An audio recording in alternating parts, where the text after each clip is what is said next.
All new at 10, it's so much more than a helicopter crash. A devastating blow to the community as we learn more about the two men who lost their lives. That's right. The pilot, 48-year-old Jeff Steele, a retired Glendale police officer who dedicated 25 years to the department, and a mechanic, 59-year-old Marc Hansen.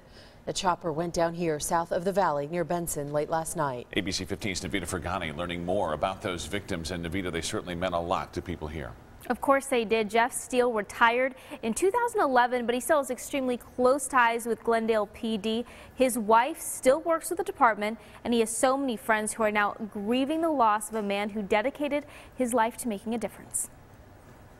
Just the suddenness and the tragicness of this. It's unbearable news hitting the men and women of Glendale PD. He'll be remembered as Jeff, the handsome cop with a smile on his face that just loved what he did and had a passion for so many things. 25-year retired veteran Jeff Steele wore many hats during his career with the department.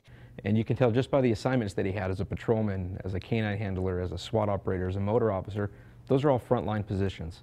Passing down his training and knowledge to officers like Sergeant David Viduri, who was taught by Steele to ride motors. Part of the reason I think that I was able to do it safely was because of the lessons that Jeff taught me. But his passion didn't stop with law enforcement. Steele loved to fly and continued his public service through Air West. The company was contracted with Cochise County to help with air patrols and search and rescue missions along the border. Although he was retired, Steele couldn't seem to stop doing what he loved to do, protecting his community. To have somebody that was that easy to be around and was just there. He wasn't there to be better than anybody else or to prove something to somebody else. He was just there for everybody else.